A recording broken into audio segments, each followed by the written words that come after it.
অতীতে মেগা প্রকল্প বাস্তবায়নে অনেক অর্থের অপচয় করা হয়েছে। সেই অপ্রয়োজনীয় ব্যয়ের দায় টানতে হচ্ছে বর্তমান সরকারকে।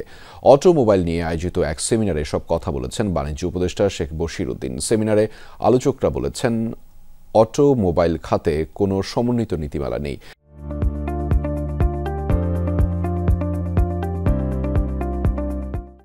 দেশে গাড়ির সংখ্যা বাড়লেও সে অনুযায়ী রাস্তা বাড়ছে না, যে কারণে তৈরি হচ্ছে নানা জটিলতা। সমস্যার সমাধানে গণপরিবহনের সংখ্যা বাড়ানোর পক্ষে মত দেন বক্তারা। বাণিজ্য প্রতিযোগিতায় সক্ষমতা বাড়াতে পণ্য পরিবহন ব্যয় কমিয়ে আনার কথাও বলেন তারা। অনুষ্ঠানে বাণিজ্য উপদেষ্টা বলেন, অর্থনৈতিক উন্নয়নের জন্য নীতির বৈচিত্র্যকরণ দরকার।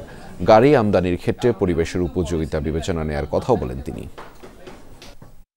আমরা এমন সব ফ্যালাসিমূলক বিনিয়োগ করেছি, সেটা কর্ণফুলীর টানেল হোক, এমন উচ্চ মূল্যের বিনিয়োগ করেছি, যে পরিমাণ অর্থনৈতিক দায় তৈরি করেছি, যার বিনিময়ে আজকে আমাদের জাতীয় ব্যয়ের সর্ববৃহৎ ব্যয় হচ্ছে আমাদের দায় পরিশোধের জন্য, স্থানীয় এবং আন্তর্জাতিক দায় পরিশোধ।